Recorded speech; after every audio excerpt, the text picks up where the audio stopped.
Hi అండి, అందరూ ఎలా ఉన్నారు? నేనైతే బాగున్నానండి. Welcome to LV home blog channel. ఈరోజు నేను మెంతికూర పప్పు చేస్తున్నానండి.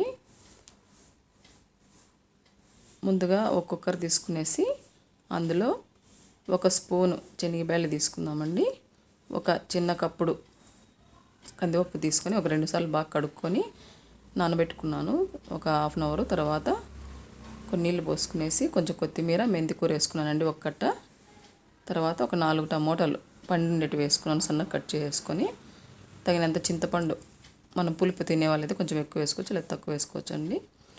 వెల్లుల్లిపాయలు ఒక 10, కరివేపాకు కొంచెము, పచ్చిమిర్చి కారం మనం ఎంత కావాలో అంత వేసుకోవచ్చు అండి, సన్నగా కట్ చేసుకున్నాను.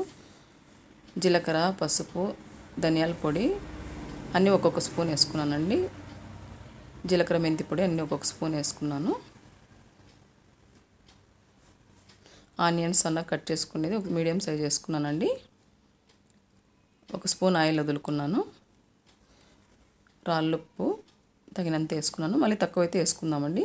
తగినన్ని వాటర్ వేసుకునేసి కుక్కర్ మూత పెట్టుకుని ఒక 4 విజిల్ పెట్టుకున్నానండి. చూడండి, 4 విజిల్లకు మెత్తగా అయిపోయింది.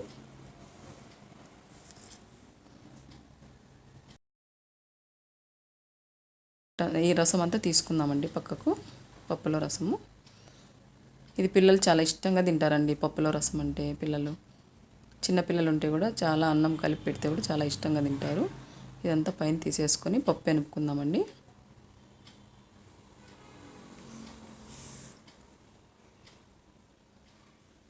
చూడండి, మెత్తగా ఉడికిపోయింది కదా. పప్పు చాలా టేస్ట్ ఉంటుందండి మెంతాకు వేస్తే.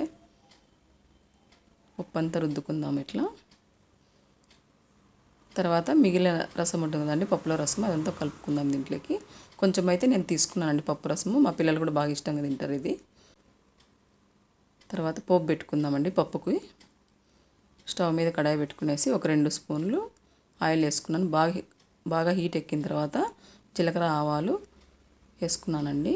తర్వాత ఆనియన్, ఒక మీడియం సైజ్ ఆనియన్ వేసుకున్నాను. కొంచెం కలుపుకొనేసి కరివేపాకు, ఒక 2 ఎండుమిర్చి, వెల్లుల్లి ఒక కచ్చా పచ్చ దంచి వేసుకున్నానండి. ఇదంతా బాగా వేపుకుందాము. పోపు బాగా వేపుకొనేసి మరీ మాడకూడదు, మరీ తక్కువగా కూడా ఉండకూడదండి. చూడండి, ఇట్లా వేసేసి మూత పెట్టేయాలి. పప్పు తిరగబాత వేసి మూత పెడతానట్లే. ఆ స్మెల్ బయటికి పోకపోతే పప్పు చాలా టేస్ట్ ఉంటుందండి. చూడండి, రెడీ అయిపోయింది కదా పప్పు. మనం ఒక గిన్నెలోకి తీసుకుందామండి ఇదంతా.